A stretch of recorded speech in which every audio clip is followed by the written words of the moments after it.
Hey Aaron, it's been really, really hot outside, almost like a desert. Well, how ironic, Julia, because the U.S. football team is actually headed to the desert this weekend to take on the Arizona State Sun Devils. We'll talk about it. We'll also be joined by Marko Vavic in studio. Sports Scene starts now.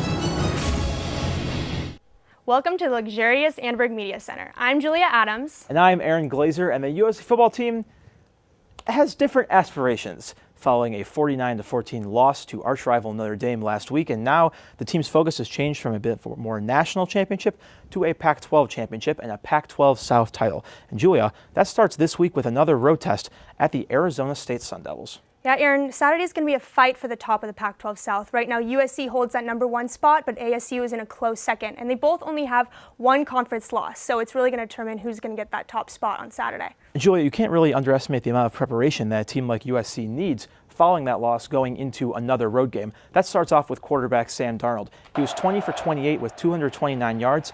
2 touchdowns, but an interception last week in South Bend. He's thrown 10 picks this season, and he continues to struggle with turnovers. Both fumbles and interceptions have kind of marked Sam's season, and Sam recognizes this. We actually talked to him about what players need to do going forward to improve for this weekend.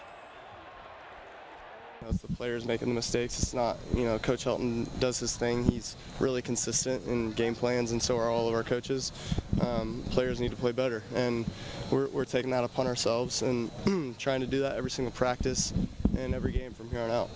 SC really has to be physical off the first touch, starting with the run game. Rojo only averaged 2.7 yards per carry this past weekend, and the team was struggling to advance the ball. So it's going to be really important, especially with how strong the defense ASU has, to be really physical. But with increased physicality also comes high injury risk, and there's already been 11 starters injured so far this season. So let's toss it to Sam with an injury update.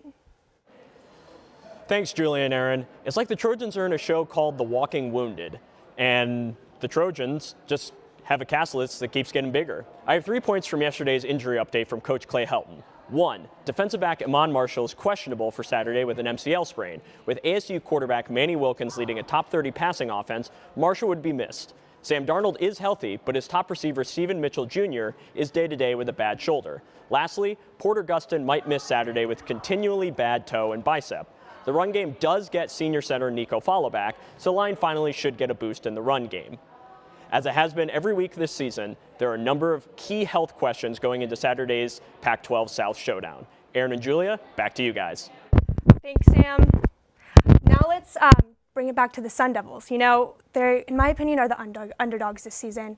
They didn't even qualify for a bowl game last year, but now they've beaten a top team in Washington. They're clearly a team to watch out for. What do you think makes this team so strong? Well, Julia, I think it starts off with the run defense. You look at these guys like Christian Sam and Calhoun. These guys are leading the Pac-12 in tackles, 68 and 61. They really pose a key threat towards USC going into a run game that they know is incredibly strong. With Rojo, these guys will be there to stop it. And we actually talked to offensive coordinator T. Martin about how USC needs to be ready for any type of defense that they may face. Every team is different. Every team don't play the same defense and have the same players every week, and everybody knows that. So whether you're getting better, you still got to face a different challenge. And some teams are good in the secondary, some are good up front, some are good all around. Now it looks like Arizona State will definitely pose a tough task for the Trojans. Now let's spin it over to Julia. Thanks, Aaron. Joining me now to discuss the future of USC football this season using the beloved spinner is Rachel Frayne and John Marcus. Well, thank you guys so much for joining me. So how about we start with you, John, and get the spinner started? Yeah, let's do it right away. Right. Sam Darnold. Okay. Well, coming into the season, Sam had a lot of hype around him. Do you think he's lived up to that expectations? Why or why not? So Sam's had a lot of pressure going into the season with all the feature articles from ESPN, Sports Illustrated, The Ringer, you name it. He's been the most talked about player in college football. So with all of that, you really can't expect him to live up to that kind of hype because that's something that only something in Hollywood can really create. So if you look at it, yes, he's underperformed and all that, but a lot of it's been from the pressure. And you look at injuries, you look at the offensive line, you can't blame Sam for all of it. Yeah. He's actually only completing 4% less passes than last season. So statistically, he's not too far off. But I mean, I agree with John. The hype that that was Sam Darnold preseason was just so immense that there was no way to live up to it. Yeah. I don't think he's playing to his standards, though. He's not proud of what he's done so far. Right. And you can see it on the field where he's really trying to make certain plays happen that are just a little bit too far-fetched. Yeah, like feeling the pressure, of course. But yeah, Rachel, let's have you take a spin now. And happily. Go ahead. That was thrilling. Gotta love it. It's very thrilling. All right, 4-1. Okay, well, 4-1 is USC's record in the Pac-12 right now. Also, Stanford and Washington State hold that same record. What do you think the Pac-12 conference will look like in the next coming weeks? That's a tough question, Julia. I think it definitely depends on what USC does this weekend. I mean, ASU is going to be a tough game, a lot tougher than I think some people realize. So I could potentially see USC losing to an ASU or UCLA later down the road, but they do only play teams in the South for the rest of their regular season. So they really do hold their own destiny in their hands still. Yeah, you look at, Rachel and I were talking about earlier, ASU's a real trap game for USC. You look at, they're going into Tempe. They've lost to this team in the last few years already. Yeah. You really want to see if they can avoid an upset like they did 4 years ago when they were here.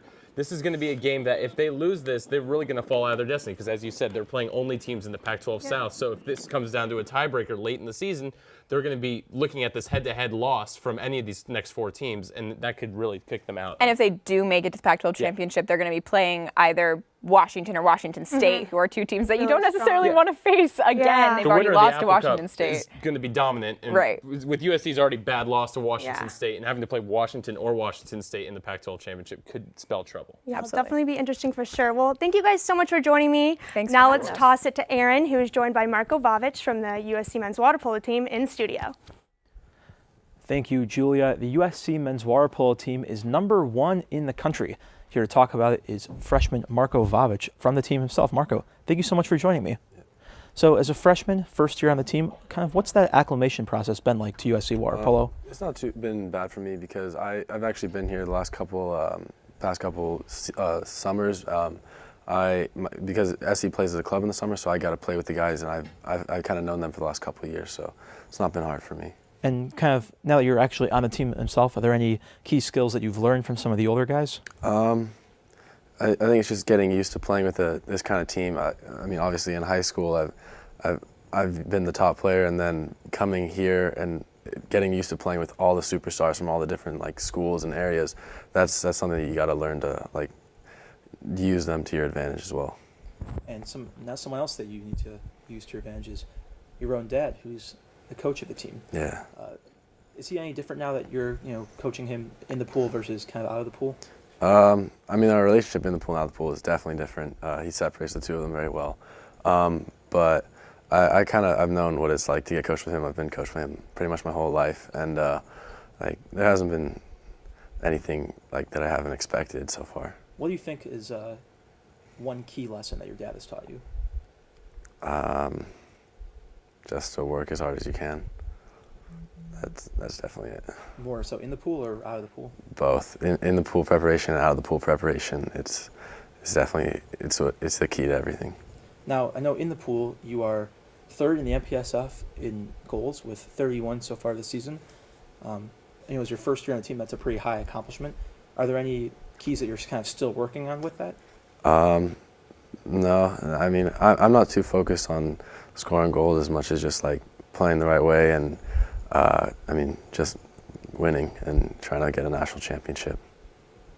Now, this weekend you're going to take on San Jose State. What's the key to kind of continuing this success as the #1 team in the country against them? I think we just got to stay focused because they're not as high ranked, but we can't take them lightly because there have been a couple of upsets by teams that no one really expected to beat, or get beaten by. So we just got to stay focused for that. And then kind of beyond that, your thoughts on how you see the MPSF playing out, and then maybe a little bit into the postseason as well. That's going to be difficult. This year there's a lot of top, really strong teams. Usually there's only about 2 or 3, but this year there's about 5, 6, 7 teams that are going to be very difficult to play against. So it's going to be a battle all the way to the end. And what's the main difference in prepping for the postseason versus the regular season, given that oftentimes you end up playing similar teams in both? I don't think we kind of changed as much. We might maybe hide a little bit of plays and kind of hold them to the end, but we're more so just focused on doing our best at the time. And kind of seeing that it's your first year for the Trojans. Do you have any special game moments or game plays that really have stuck out to you so far? I think getting the first win that we had against Stanford, that was huge because they redshirted 5 seniors and they had a lot of people talking about them and how they're going to be the best and how it's going to be huge. And then getting that first win very early in the season, we're pretty nervous because you usually don't play like a top number 1 or 2 team in the very beginning, and they were ranked number 2 and we were 3. And getting that first win was really good in setting the tone for the rest of the season. And I know that again, your family has such a long history of water polo. What's it like, kind of holding that family name and continuing the tradition? It means a lot to me, but I don't think there's too much pressure. I mean, so far we've been doing pretty well, so I'm not too worried about that. All right, well, Marco, thank you so much for being here. And again, you can catch Marco and the rest of the water polo team this weekend against San Jose State. Now let's turn it over to sports correspondent and women's rower Chloe Chryssikopoulos to give us an inside look at the USC women's rowing team. Thank you so much, Aaron. So in honor of USC women's rowing team traveling to the Head in the American this weekend, I'm going to break down a little basics of rowing for you guys. So we have two seasons, both fall and spring. In the fall, the races are a little bit longer, about 5 kilometers, and the course is kind of windy. In the spring, it's a straight shot, buoy lines, 2 kilometers, really fast paced. In the fall, you can race any boats, pairs, which is 2 people, 4s, which is 4, and 8s, which is 8s. But then there's a coxswain who's in the boat, so it would be like 8+. And the coxswain is me. The coxswain is kind of like a little coach in the boat. We run the practice, we steer, we fix technique, and we like to motivate the rowers. This weekend at the race in Sacramento, we're racing pairs and 8s. But our main season is in the spring. That's when Pac-12s and NCAAs are for us. At those races, we only race 3 boats, 2 8s and a 4. The first 8 is the most elite boat and wins the most points for us. The second 8 and then the 4. In order to win, you need to get the most cumulative points. So you can win the varsity 8 race, but not really win overall. The spring races are 2 kilometers, as I said, and a straight course, which is way easier for coxswains. Our rowing uniform is this, which is not the most attractive, but it gets the job done. Thanks, guys. Back to you, Julia and Aaron. Thanks, Chloe. But while USC has not had the best weekend this past weekend, there was one former Trojan who did. That's right, Julia. Steelers rookie wide receiver Juju Smith-Schuster, of course, former Trojan, had a wonderful weekend, catching yet another touchdown for the Steelers. And afterwards, he kind of celebrated a little. Let's kind of take a look at this. You see Juju playing hide and seek with Le'Veon Bell. Le'Veon hiding behind the goalpost, and Juju kind of comes around, catches him, and there we go. Look at it. He's finding Le'Veon Bell. Love right it. In the end zone, and let's take a look at it again. You see here Juju playing a little bit of hide, like a child's game. Le'Veon Bell behind the goalpost. Juju, where's Le'Veon? Where's he going? Goes around the backside, finds Le'Veon again, and then once again celebrating. And Julia, I'm really happy that Juju's making some friends out here. Yeah, I know, NFL, right? I actually do have a question for you, Aaron, though. What's going on? If you had to do a touchdown celebration, your dream touchdown celebration, what would it be? I've always been a fan of the kind of taking the football and throwing it through the field goal end zone post. However, as a Packers fan, I've always watched players do the Lambeau leap, and it would be cool to kind of jump up in the stands and have the fans surround you, and I think that would be really cool. Yeah, mine would definitely have to be some sort of dance move. Not sure yet what it would be, but I would definitely celebrate dancing for sure.